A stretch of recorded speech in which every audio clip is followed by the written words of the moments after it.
Hi folks, Doug here, Ellis Car Customs, where we put the K in cleanup day. When last we met, we were doing tailgate content, and we're still doing tailgate content. We're saving a little money doing it this way. I was asked, how much did I really save by saving this old gate rather than buying a new one. And I figure, if I don't charge for my time, that, between welding gas, wire, cut off wheels, metal, flapper discs, things like that, incidental, sandpaper, that kind of stuff, in the end I might have a couple $100 in saving the old gate. And, a new gate is between 800 and 1,000 for, a good one. So there you go. I'm saving probably $700-800 doing it this way. Plus, isn't it more interesting to watch somebody struggle with something like that than to just see somebody bolt a Japanese or Chinese part on there and call it good? We like the challenge. So, but yeah, I'll show you what I mean about the K in cleanup day. I'm like a bull in a china shop. When I work in here on weeknights, I only have, maybe a couple of hours that I can thrash away on this to try to get as much done as I can. So just, I'm tossing tools and tossing this and tossing that and everything. Finally, it gets to the point where you can't move. You gotta take an hour or so and just organize all your bits there into little piles so you can put them back where they go, sweep up the floor, start over again. But that's where we're at right now. I'm gonna get this mess cleaned up, and then we're gonna be back onto some tailgate figuring. I'll bring you back. Well, there, we found the floor. We've actually got room to work on this thing. So next thing we'll do is I'm gonna pull, I'll finish seam welding that bit there.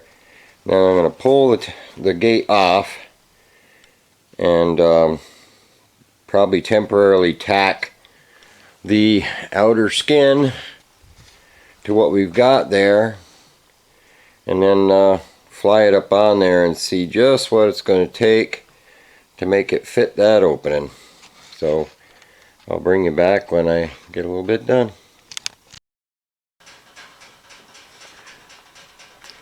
I took a road trip. I think Harbor Freight should sponsor me. What do you guys think?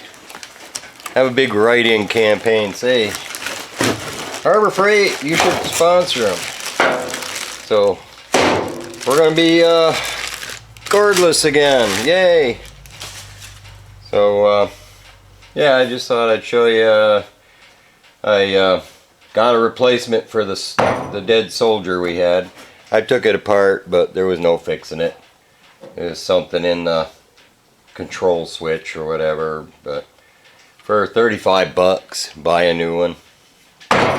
So we'll get back to work. There, so we've treated the inside of the gate we're building with rust reformer, and I put metal etching primer on all the bare metal that we welded in on the bottom.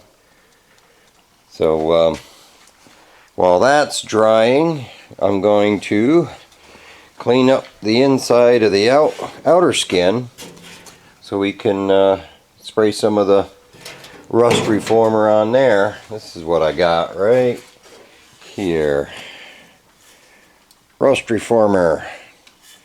So yeah, we'll take and scuff this surface stuff off. You just got to get the worst of it off, and then we'll give her a coat of rust reformer and take it from there. There, we've got the inner gate rust proofed, and I sprayed a coat of bed liner on there to protect it. And Next thing, I got this one all ground off and the first coat of rust reformer on there. Put another coat on. I'm going to, the handle for the latch actually works. You know, it wants to push them. I don't know if you can see it moving there. But what's seized up is the latches themselves. So I'm going to get new latches, but I got to leave these rods hooked on there because they're going to kind of line up the sides for when I weld it. And then I can drill these out and get these old latches out. But the rods are kind of holding it where it needs to be for now, even though the latches are seized. If I unhook it, this thing will be really floppy and I won't be sure that the rod's going to reach and all that stuff. This way I know when I weld it that when I unhook that rod and put a new latch in there that the rod's going to reach the latch. So I'll bring you back when I get a little further. There, we've got the inside of the outer skin ready to go. Got to give it some time to set up, and then we can put the two halves together and fly them up into the hole there and see just how close we are. I'll bring you back when I get a little further. Well, now we've got both halves sandwiched together, and what I'm going to do is just put a few spot welds in it to hold the two pieces together. Then I'm going to bolt it into the opening and see how close we are. I don't expect, I mean, it'd be nice, but I don't expect it to be perfect on the first go around. I have a feeling I'm going to have this gate on and off a few times before I'm satisfied that we've got it lined up the way it should be. But like I said, and I won't bother to fill in these bottom bits just yet because I don't need them filled in to know whether the gate's going to line up with the opening. So that'll come later. I'm just going to put 3 or 4 spots along there on both sides and maybe 3 or 4 spots on the top. I won't spot the bottom just yet. And we'll see how that works. I'll bring you back. Well, we've got her temporarily stuck on there. I mean, it's closing. We have fitment issues, obviously, because it's a homemade gate. But before I go too much further with the gate, I'm going to get up in here and pull this torsion rod out so I can free up these arms for the lift gate, so I can kind of line this up with the lift gate, because it sucked to get this where I thought it was and then put the lift gate on only to find out that it's not gonna work with the lift gate. So, but it sort of looks like a tailgate. Like I said, we have some adjustment in, out, left, right to try to get it a little better. But that's getting us somewhere where we need to be. So yeah, I'm gonna get that cover off. That ought to be fun.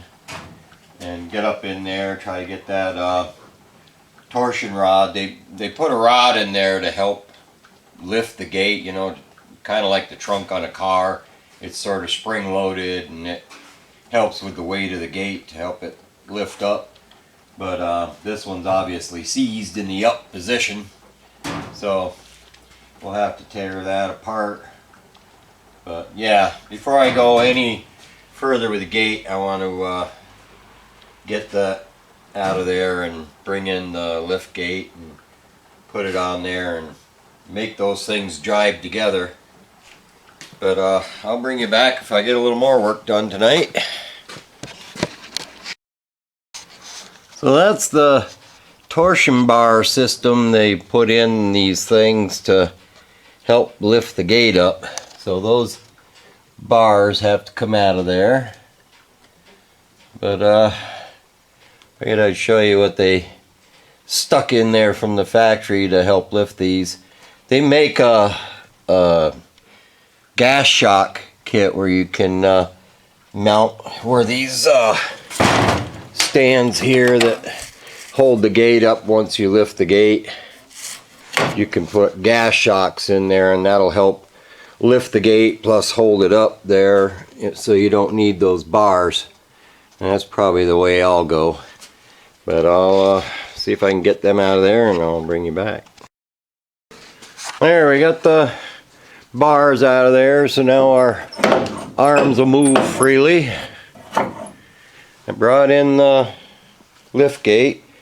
We don't have to bother like putting the window in it yet. I just want to bolt the gate up there to the top and try to line it up with the tailgate. But that's the plan.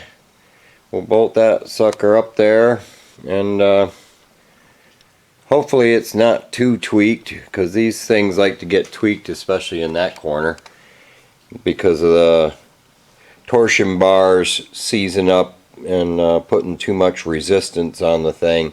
Always trying to put an outward spring to the thing, so it tends to spring these lift gates out of square. But I'll stick it up there and see what it looks like. So I've got that lift gate in there.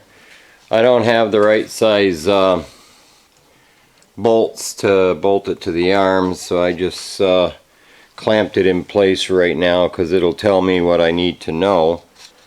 Obviously you can see how the corners are not quite right, because the corners are in, the center is sprung out. I mean, you know, these things turn into a train wreck. You wind up with this stuff going on.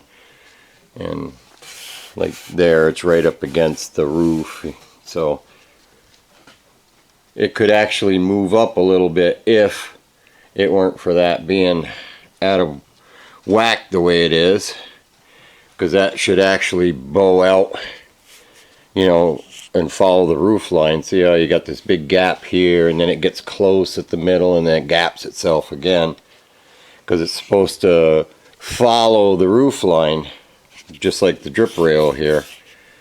But anyway, it'll tell us something, and what it tells us is we've got a little bit of work to do on the gate, because we're not quite clearing the lift gate here. So we're going to have to modify, you know, probably cut and angle it down a little bit so that it clears.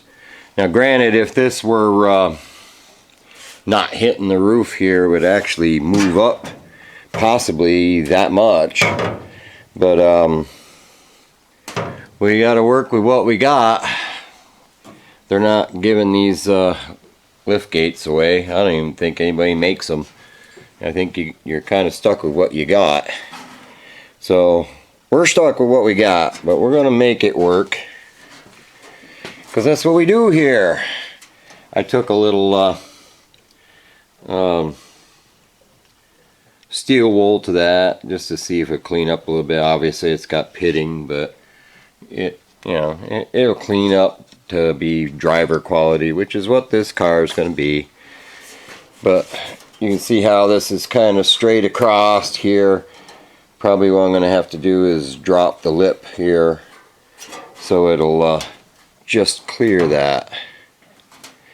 But once it clears, I think it'll be fine. But when you're making stuff from scratch, homemade or whatever, you're going to run into problems like that. But I sort of expected that. I didn't think I was going to throw this thing on there and it was going to shut like a new one without serious tweaking and fabbing and grinding and welding and all that kind of stuff. But we'll smarten it up. But yeah, that's what we got done today. I appreciate everybody liking and commenting and subscribing and all that great stuff. I hope you enjoy what you're watching and you'll keep coming back for more and more. So, till next time, take care and we'll see you.